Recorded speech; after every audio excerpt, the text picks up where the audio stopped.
episode of Louder Than a Riot, what Bobby Shmurda's case reveals inside the White House, which involved various agencies, and they would do regular tabletop exercises to figure out how we're going to respond.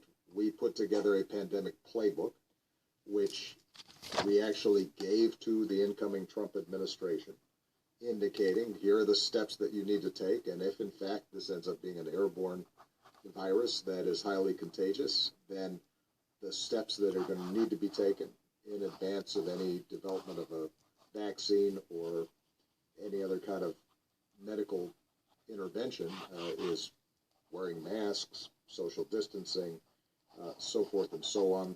We had around the world set up a global security program in cooperation with other countries so that when we saw a virus initially emerge, we'd have an early warning system. A number of the individuals that we had assigned and were in China had been pulled back, and the Trump administration had eliminated the task force that we had inside the White House and apparently never read the playbook. So, look, as I've, I think, said publicly, any president would have had trouble with this pandemic. It is more virulent, more dangerous, more contagious than anything we've seen since the Spanish flu back in 1918. Even countries that have managed it well have still seen significant outbreaks. But, Canada's a pretty good example of what a administration or a government that is following the science and the recommendations of epidemiologists can accomplish. Canada's death rate per capita is about 39% of what ours is.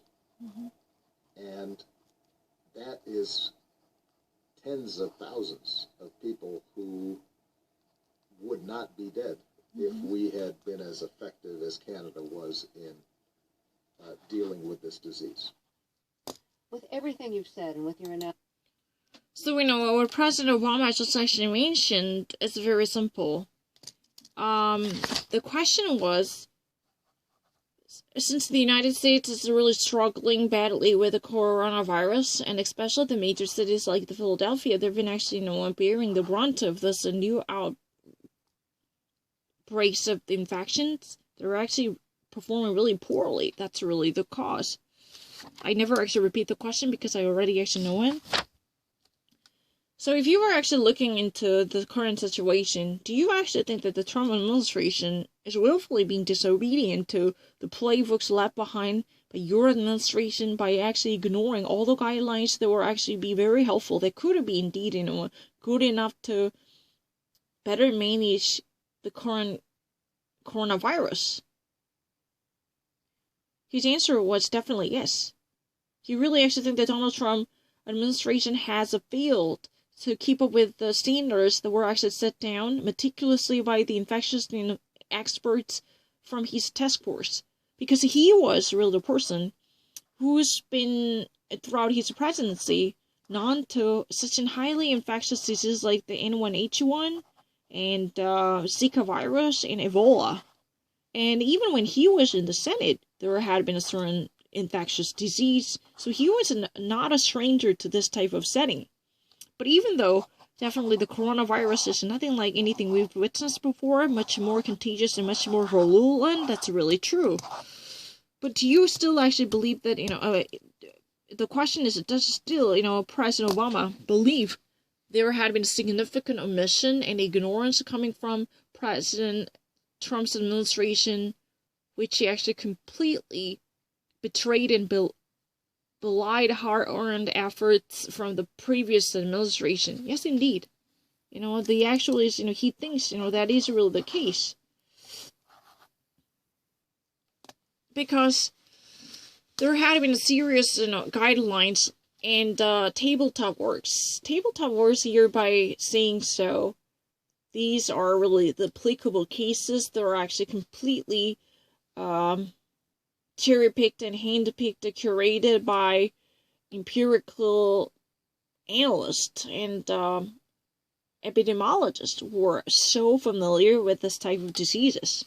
So there had been a well-accumulated guidelines, even actually laying out prediction for possible airborne disease. And in the case of the airborne disease, before the advent of a vaccine, there should be, multiple guidelines, including jacking up demands for face coverings and issuing a mandate for masks.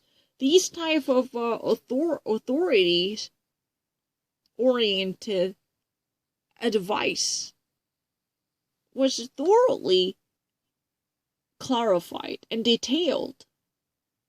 There was no ambiguity in how the government should actually behave before the active intervention of medical science would have come in by developing a proper vaccination or immunization method or treatment or therapeutics. Before this type of action would have come, what type of preemptive measure or preventive measure the government could actually take, these were, meticulously enumerated in the playbooks that were actually left behind and that were actually handed down from President Obama administration to Donald Trump administration. That was, part of the U.S. government before President Donald Trump. That was really how the system worked. And of course, there is a significant awareness. This is much, harsher than anything that we've witnessed. Much serious than the Spanish flu in 1918, that was really the case. Many of the, governments at the time, they were hopelessly and defenselessly defeated by the Spanish flu. They learned lessons. They were now actually coping with the situation better, but the very precarious nature of this virus somehow worsened the situation, so even actually well-prepared planes could go wrong, and such well-organized countries like the European nations or South Korea even actually experienced a significant surge in the infections. This is really the virulent nature of the virus. So given that fact, one can never actually downplay the danger of this virus. It's really kind of a much more infectious and communicable than any other in the realm of infectious and communicable and transmissible disease. The very transmission rate would be so desperately high. It's really almost unlike any others, right? But there isn't really a global task force that was actually built because the Obama administration was actually seeking global collaboration by actually dispatching many of workers throughout the international communities in search of a communal efforts to fight off the disease in the context of a global interaction. That was really the meaning of this infectious disease task force after numerous outbreaks of contagious disease like Zika and H1N1 and the SARS. These are really part of the scenario that we're so familiar. And the former Obama workers were so non to this type of method. They were really familiar with them. But the Trump administration wittingly discounted the value attached to it to go the opposite way. They actually did what would it be demanded. They would actually do the very opposite. They actually turned the tide against them by acting like unruly kid who just simply ignored all the valuable lessons and the gist of advice handed down from the previous generation. Eventually, the actual workers related to Chinese corporation, they actually pull off. They were actually, retrieved. So no more the continual efforts to be in touch with the China. And what's worse is Donald Trump administration even actually severed the ties with the WHO. The, isolation-oriented policy, even in the realm of public health, worsened the America's stance in the fight against COVID-19 by making America almost the worst performer in defense of public health and sanitation. And Canada is really the opposite. The Canadian government was so quick to hold on to the mindset of science. So their epidemiologists were so quick and nimble to take measures immediately, most likely to be bound by the reason and science. So their death rate is really almost like, slightly more than a 1/4 of that of America. Their death rate. Their death rate was estimated to be approximately 39 percentile of that of America. If American people, how many American people would have died? If there would have been 100 American people would have died because of the COVID-19, then approximately, starting from 35 to 39 people would actually die from the COVID-19 simultaneously in Canada. If you actually, were born, evolved across the border, this northern neighbor has such a methodical approach to COVID-19, so they somehow managed to have a better control on this disease dispersion. If and only if the United States would have acted in a similar way like Canada, then this nation could have possibly witnessed tens of thousands of lesser deaths. That would be conceivable, following from the institutional analysis. Tens of thousands of deaths could have been spared, if and only if the United States somehow modeled after the practice of the Canadian government at an earlier stage. But that was not there.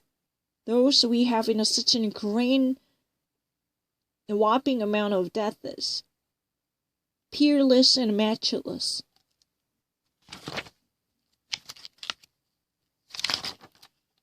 He believes that those epidemiologists were so intelligent enough to figure out a plan to better serve the people and nation, and these type of a well thought out plan from top down definitely made a total difference in Canada.